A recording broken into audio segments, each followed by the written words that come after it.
হাম পরিস্থিতির খবর জানাতে সিলেট থেকে যুক্ত হচ্ছে সহকর্মী নাবিল হোসেন। নাবিল, আজও তো জেলায় 2 শিশুর মৃত্যু হয়েছে হামে, এ বিষয়ে চিকিৎসকরা কি বলছেন? দেবাশিস, আসলে হামের পরিস্থিতি এখন ক্রমেই অবনতির দিকে যাচ্ছে। আমরা এই মুহূর্তে আছি শহীদ শামসুদ্দিন আহমদ হাসপাতাল, এবং এই হাসপাতালে আসার পর যে কোনো সুস্থ মানুষ আসলে এখানে এসে তীব্র যন্ত্রণায় ভুগবেন।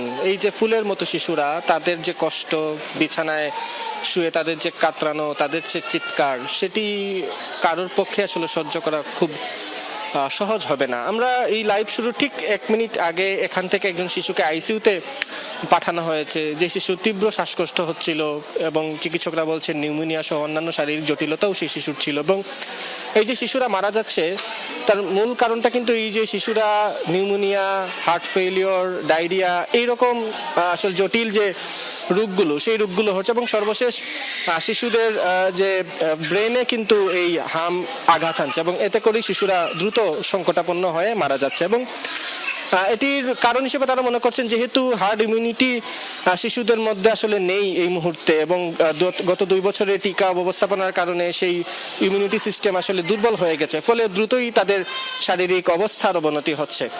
ফলে এই মুহূর্তে যে টিকাদান কর্মসূচি চলছে, সেই টিকাদান কর্মসূচির বাইরে একটি শিশু যাতে না থাকে, সেই আসলে প্রত্যাশা চিকিৎসকদের, সেই আহ্বান অভিভাবকদের প্রতি তাদের রয়েছে। এবং পাশাপাশি শিশুদের হাসপাতালে নিয়ে আসতে যাতে অভিভাবকরা দেরি না করেন, সেই দিকে আসলে খেয়াল রাখার জন্য চিকিৎসকরা বলছেন। বিশেষ করে জ্বর বা র্যাশের মতো কোনো আসলে শারীরিক যে লক্ষণগুলো যদি হামের দেখা দেয়, সাথে সাথেই তাকে যাতে হাসপাতাল কিংবা চিকিৎসকের শরণাপন্ন করা হয়, সেই পরামর্শগুলো তারা দিচ্ছেন। এবং এই যে হাসপাতাল, সেই হাসপাতালে আজও এখন পর্যন্ত আসলে শয্যার চাইতে রোগীর সংখ্যা বেশি, এবং উসমানী মেডিকেল কলেজ হাসপাতালে যে আলাদা ওয়ার্ড করা হয়েছিল, সেখানে শয্যার চাইতে রোগীর সংখ্যা দ্বিগুণ।